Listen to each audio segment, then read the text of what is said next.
Good evening, everyone, and welcome to the second Football Network podcast. Today, I am joined by Ben, James, and Peter, and I'll let the guys introduce themselves. We'll start with Ben. What's going on, guys? My name's Ben. I'm 19 and I support Arsenal from South East London. James. Yep, I'm James, 22 from Bristol, and I don't really have a particular team in support, just a general love of football in general. And Peter. Hi guys, I'm Peter. I'm from Ireland and I support Arsenal as well. Okay, so we have two Arsenal supporters. I think a good place to start with the game being yesterday is Arsenal-Barcelona. Ben, you were there. You took over our Snapchat. Run down the game. What happened? What went wrong for Arsenal? I think our first half performance defensively was absolutely perfect. Honestly, absolutely perfect. Like what Barcelona do better than any other team, I'd say in history, is they have that wonderful ability to just do one pass, two pass, three pass, and that's it. They are in your 18-yard box, and we were stopping them from. It was like think of it like we had another D outside the 18-yard box, a bigger D than the one that's already there, and we were just stopping them from doing those 1-2 passes that take, say, 2 or 3 players out of the game. We were stopping them from doing that for near enough that whole first half. I think in the first half they had one chance, that Suarez chance, right on the 45th minute, where he kind of headed it just wide of the post. I think that was the only first chance that they had where I thought, oh my god, like, that should have been a goal. Like, from where I was sitting, it's hard to see it, but looking at the replays, I was like, yeah, that really should have been a goal. But it was just, for me, it was the same old thing. You know, players that had to turn up, players that had to play out of their socks, just didn't. I mean, I'd say our back four and Coquelin, I thought for the whole game they were absolutely brilliant. But they were just outstanding. Just to keep, you know, Messi, Suarez and Neymar, I'm going to say they kept them quiet in the first half. And then the second half, I don't know what Luis Enrique changed, or whatever it done.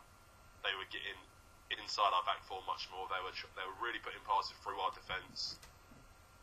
But it just kind of went to us thinking we had one good attack on. We pushed one too many players up. And, you know, Barca being Barca, 15 seconds after losing the ball, they're a goal up. It's as simple as that for them, and that's why they are the best team on earth. And that's why, in my opinion, this current team is the best team of all time, I'd say. Club-wise, I think it is. So, and then, you know, Flamini, what can you expect from Flamini? It's just a bit... It's comical how he was playing, I'm going to be honest. I mean, it was a stupid mistake. I mean, he was only on for 46 seconds. How can you do that? It's absolutely mental. But I will say I am very, very proud of what we've done. And to keep them at bay for near enough 65 minutes, however, I can't remember how long it was, I think it's a tremendous achievement, but it's just the fact we were so poor in front of goal. And that's what really let us down the most. So, heard from Ben, who was obviously Arsenal side. James, if you watched the game, or even just hearing about the game, you were neutral. It wasn't like you were pulling for either of the teams. What was it a good game to watch? What do you think of the game? Yeah, I mean, I thought the game was very entertaining to watch from like a neutral perspective, but it was. I think Ben cleared it up. The chances that Arsenal had that first 45 minutes is just they don't have the same quality that Barca have with that front three. And, like, there was all the talk leading up to it. It was all the talk pre-match and everything about it, but it just showed that goal was those three combining. Just punishing them on the break. You had chances for Oxlade-Chamberlain, Giroud in the first half for Arsenal, and they just... It's chances that they need 3 or 4 before they finish them off and they score a goal, whereas the Barcelona side just needed the one. They needed the one clear-cut chance, and they just took over. And from that point, it was kind of Arsenal needed to press on for it. It was an away goal against them. They needed to take something to the new camp because to score, they've got to score 3 at the new camp to now go through, and that's a very, very difficult challenge for them to do. So yeah, it was a very entertaining game, but a tough result for Arsenal to take. I think it was tough result. So Peter, we've heard an Arsenal's view on the game, so I'm not going to get your view on the game. You know what happened. Oxlade-Chamberlain, I'd say, was not at his best. On top of Theo Walcott not being at his best this season, Alexis Sanchez hasn't refound form since his injury. Are you worried that Arsenal are losing their wingers, or is that something you need to improve in the summer, or what do you take on that? Well, one positive I took from yesterday's match with Welbeck when he came on, I thought his link-up play, he set up some chances. Giroud was kind of, he didn't play poorly, but he wasn't really creating anything to get the team further forward. So Welbeck being back, obviously the goal against Leicester was a great boost, but I'm really happy to see him back in the team, and I think that's a huge boost. But Ox, he's been poor all season. Walcott's always had his problems in front of goal. One fine for the season has been Joel Campbell, who has impressed in the absence of some Sanchez during November, December, but I don't know, is he Arsenal quality either, so definitely an area Wenger needs to look at in the summer, I think. So Ben, a winger who's been sensational in Europe this year is Konoplyanka at Sevilla. He does play on the same left side as Alexis Sanchez. Is that the type of player Arsenal should be looking at to replace the Ox or Walcott, or are you going to put your faith in the young 23 Englishman?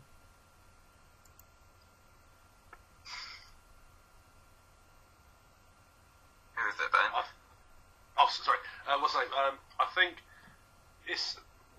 the problem I think Oxlade-Chamberlain has at the moment is his confidence seems so low, and I can't think why. I mean, when he came to Arsenal, he looked like a very, very talented young English player. He was about 18, he was very young when he joined us, and he did look like he had a right old bit of talent up his sleeve. And like Theo Walcott, I'm worried what happened to Oxlade-Chamberlain as well. He hasn't progressed like everyone's been saying he would. Joel Campbell, everyone in the Arsenal fan base have always said, yeah, let's start Joel Campbell. He'll be a good player for us. He's played this season, and I think he has been good for us. There's been times where, every player will annoy a fan at one point, but our wingers are a really weird problem because it's the way we play. We don't often like to shoot outside the box. We like to have the ball inside the box and outside it, and then make our chance from there. It's a really weird one, but I really hope for Oxlade-Chamberlain's sake he can really I really hope he has a huge impact on the back end of the season for us, because quite frankly we need it.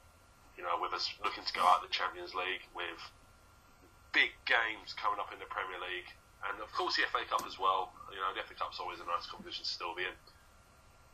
It's going to be tricky, but for Oxlade-Chamberlain's sake, I really hope he finds that spark he's been looking for since he's been here.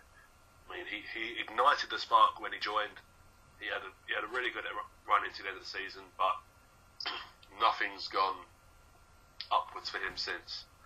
As Pete said, I think a winger is definitely something we have to look for. Someone, I don't think we'll be able to get someone on the same calibre as Alexis Sanchez. I would like someone who is consistently good. I haven't got any names off the top of my head at the moment, but I'd love someone who's consistently good, who tracks back, who works hard. There's not a players that have all these qualities, but I really hope that Arsenal does look into getting a new winger for summer. That's something I really do hope for. Mate, you want someone that works hard, just take Fellaini. He's a tree in the middle. He'll put on all the work you need. Alright, I'm going to skip James. I'm going to come back to you. But Peter, as the Arsenal fan, second leg, away at the Camp Nou. Are you going to advance in the Champions League, or is this it? No, there's no chance of season. Like this, like James said, 3 goals in the Camp Nou, like it's virtually impossible.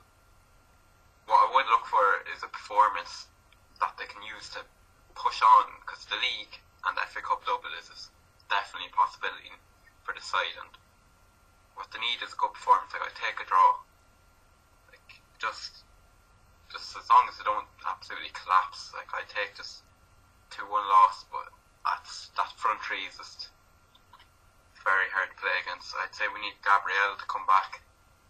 I think he was missing yesterday, really. Mertesacker is prone just to mistakes, his lack of pace. You know, that's going to be exploited when Barca are at home. But yeah, I'd look for a performance that we can we don't crumble like we usually do, and that we can push on and hopefully, you know, take the league at the end in May. Alright, James, it's been talked about here all over everything. Messi, Neymar, Suarez. Is that the best front three we have ever seen in world football to date? Why or why not? I think it is, hands down. You've got a player in Suarez that kind of went under the radar for a couple of years, came to the Premier League, scored some incredible goals, set everyone up and made them pay attention with the season he had at Liverpool. Obviously, he comes with his controversial traits, but that seems to have gone out of his game now as well. So you've got the best player to ever play the game in Lionel Messi. I mean, there's nothing that man cannot do with the football. And then you've got Neymar, probably a man, the only player in my opinion that could probably outdo all of Messi's records in terms of trophies and honours come the end of it. Because when Messi moves on, I think Neymar is going to be obviously the main vocal point of that Barcelona team, and it'll be then his responsibility to take it on. And I think he understands that now.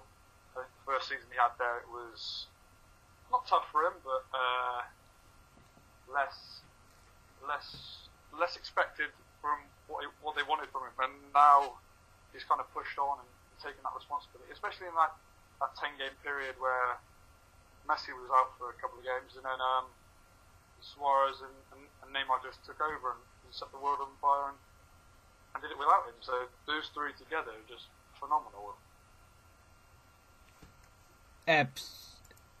Absolutely. I don't think there's anything I can disagree with. I guess switching pace, we've talked about Champions League, talked about Barcelona. Other Champions League game was Bayern Munich, Juventus 2-2. I think Bayern Munich were favored massively by the referees. I think Juventus did well to get a result and probably deserved the win. Paul Pogba is an insanely good player to watch, and this is the only other point to talk upon on that end. So, switching gears, we're going to go into the Premier League. Ben, Arsenal in the league, still in the title race. Leicester still pushing on. Tottenham looking good. What's going to happen? I guess, where do you see Arsenal finishing up? I still think there's still too many. To be fair, 4 teams in contention for a title is crazy. I haven't seen a season in a long time where there's been 4 teams who look like they will battle it out right to the end, like to the last day. It's a really tricky one to call, because with Leicester, at the back of their heads, everyone's always had, at the end of the day, their team is not a very good team player-wise. And that automatically, that means that if they play against a good team that has a good day, they can completely fall apart. Should I say, it's the law of football. Normally, the better team with the better players will win, but something about Leicester just doesn't want to give in. There's something about them. I'm really not sure what it was. I mean, if you saw the photos at the start of the season, I'm pretty sure the Dalai Lama has jinxed their season, because when those lot came down and said hello, they've really changed something about that team, and they've just been tremendous since. Spurs, I'm an Arsenal fan, but I will be honest, I cannot fault Spurs. They are playing brilliant football, they are defending very well, and for the first time in a long time, they seem like a proper team. They seem like they are a connected team, that they are they are playing for each other, they are playing for the shirt, they are playing for the manager, they're playing for everything about that club at the moment. And that's something that Arsenal and City have trouble doing, I'd say. Leicester, I think there's trouble for Leicester because at the end of the day, they are not the team that you would expect to be where they are. So, of course, they're going to play for the club, they're going to play for the team, they're going to play for the fans, everything about it. So, Spurs, I would tip Spurs for the Premier League, but the one thing I will say against Spurs is that Europa League is back. Thursday night football for them is back. If they do progress in the Europa League, I can see Spurs having faults in their Premier League because you see it with a lot of teams. Like Everton, I think it was last season, I'm pretty sure it was, they were in the Europa League and they had they were playing shocking in the Premier League. And I don't know just because of the Europe travel or anything like that, but I think Spurs do need to be careful on that half. City, City are City at the end of the day. They can put a run of 9 or 10 wins easily if they want to. With a player like Sergio Aguero, you can't put them out of the title race yet. No chance, absolutely no chance. And Arsenal, well, if we can find our own spark from somewhere, if we can do what we done 10, 15 years ago, 1 goal, 2 goal, 3 goal, game over like that, then who knows what happens. It's really tricky to call, and I'll be honest, this is definitely one of the best. This could shape up to be one of the best second halves of the season for a long time. I'd love to see something like what happened between Manchester United and Man City, where City won a title from an Aguero last-minute winner. I'd love to see something like that again because that would just, that'd be absolutely brilliant. But as of now, it's still too tricky to call. Still far too tricky to call. And a lot of the teams that are in the top 4 have got to play big games. A lot of big games are to come for them. So Leicester playing this incredibly good tactical football, counter-attacking, quick. Peter, Leicester have nothing but the league to focus on. How much of an advantage is that over City with the Champions League, Tottenham with whatever Thursday night football they're playing, Arsenal with the FA Cup and everything else, Leicester just the league? How much of a boost is that? I think that's a huge boost for Leicester because if you look at their squad from over the season, they've used no more than about 15 players, and some of them Andy King is off the bench. They've relied heavily on the first 11 and that spine of Morgan Hoot, Kante, Vardy and Mahrez. So having only the league to focus on, it gives Leicester every chance to go on and win it. Because if you look at Spurs, well, they got knocked out of the cup, which could be a blessing in disguise for them. But having to go to Florentina, these places, then having to play on Sunday, it's a tough run. It has affected teams in the past. We've seen it. Everton, Spurs have suffered, Liverpool have suffered, all in the past, and the evidence is there. It really does take out of you. You can only play so many matches, and week in, week out, it's going to take them out of it as well. So I think, Leicester, it's hard to see them fall away now. They're going to be there till the end and have the quality. They've shown that they can go on and win the Premier League, which is amazing to think. I never would have thought, but here we are. But I think Leicester can sustain it. James, Peter brought up N'Golo Kante. Poor man's Paul Pogba. Should he get a look in for the French national team this summer at the Euros? Like, how good has Kante been?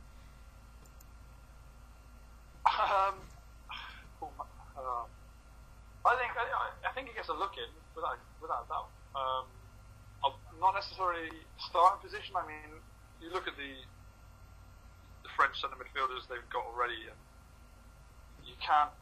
I think that they're set already with Pogba and Matuidi as their kind of two central midfielders. I mean, the work rate he puts in on the pitch and the stats he's got this season are incredible in the ground he covers. But I think that next level kind of international football, you need to have a little bit more kind of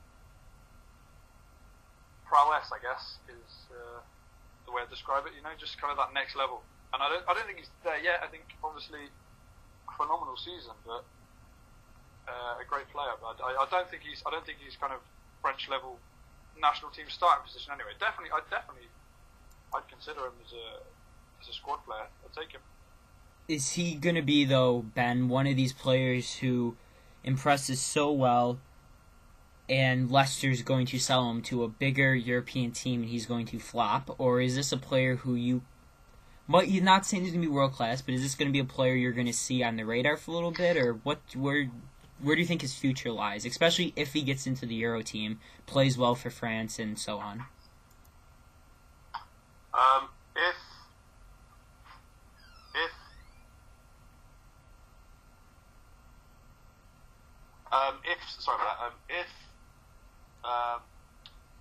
Depending on how the rest of the season goes for Leicester,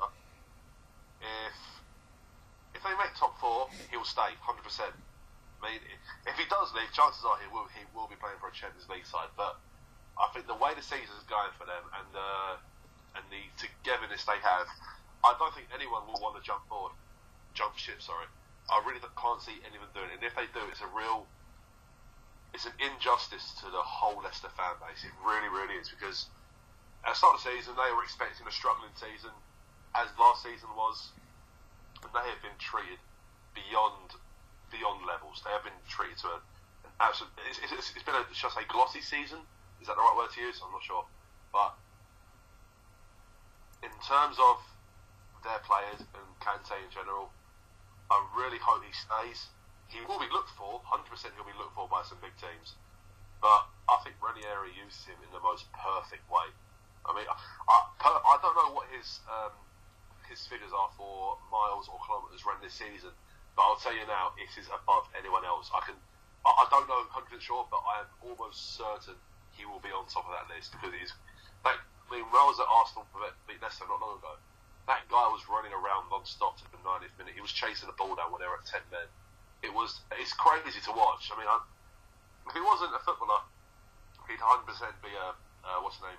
He'd be a runner for the French athletics. Who knows? It's absolutely crazy how much that guy can run. But I don't think I can't see him jumping ship. Otherwise, it is a true injustice to Leicester City Football Club. It really is. Peter, you brought up Leicester relying so heavily on their starting 11, like Kante, Vardy, Mahrez, saying how they've only used so many players a season, like 15 or 16. If they don't deepen their squad, how embarrassed are they going to get next year in the Champions League? Because it's almost guaranteed they're going to be in the Champions League next year. Like, is it just going to be a shit show, or what do you think? Well, they're going to have to recruit wisely, I think. Like, you look at Southampton, you would have thought, after the loss of Lallana, some of these Lambert, these big players for them, they went and signed more. You know, they got Virgil van Dijk from Celtic, great signing. You know, Shane Long has been solid for them. So Southampton are 6th in the league. Leicester can sustain it if they have a similar approach to Koeman, I think. But to find them players is easier said than done. Like, you look at Norwich, you know, they bring in these Van Wolfswinkels, 1 goal, 8 million, it's not good enough. So the balance between getting it very right and very wrong, you know, Leicester could fall down the season next year. We just don't know how it's going to turn out. But yeah, there's definitely a possibility for them to fall down. But it's up to Ranieri, and he's been around Europe. He knows he can pick out a good player. So I'd say they have a good chance of doing it next year as well. Fair enough. I definitely can't agree. Look at what Southampton's done. But, James, this will be the last talking point. If Leicester is obviously are going to have to recruit, going to have to go on to death, are they going to have to sell Mahrez and Vardy and them to fund squad depth, or with the Premier League bonus they're going to get, with the Champions League bonus, if the board finds more money, are they going to bank on that money? how are they going to keep this squad at a level that can compete for top 10 every year and not get completely embarrassed next year in the Champions League? I think they can do it. Looking at they've got a lot of money in that board. They're owned by some very wealthy owners, and with the season they've had and the kind of revenue they'll bring in, it allows them to spend way much more in the financial fair play kind of regulations. So they'll be open to get some players in. I don't think they're going to. Vardy won't go anywhere. He's had a phenomenal season. I'm not saying he won't do it again. I just don't think it'll be kind of as electric as it's been this season. Mahrez is the one that will be the kind of player that will be on the radar of a lot of other clubs, because and even their scouting system though, their top scouts now gone to Arsenal, I think. So Ben and Pete will be happy with that. But they were recruiting players like Kante, Mahrez, Vardy. They're taking chances on these players that don't necessarily cost too much money, but provided them with great results. And I mean, if they can kind of stick to that similar system, but have more money to spend next year, I don't see why they can't kind of become at least a top 6 side. They've got a great stadium, great setup up there. The fans in a great place right now as well, supporting the club 100%. So I don't see why they should have to fade away. I think if done correctly, they could stay strong and stay up there for a good number of seasons. Fair. That's I didn't know about the scout. That's unfortunate, but I think you're right on. I think that Leicester have the financial fair play is going to play a big part in their success next year, being able to stay up in the Premier League, and it's just a phenomenal story. And even if they don't, it'll be that one season that everyone remembers. So I think on that point, we're going to leave it here. Thank you so much for listening. If you're new around here, subscribe. Like if you haven't already. There will be a link to all of these guys in the description below, and all the links for all where you can find the Football Network on every social media platform. And until next time, peace.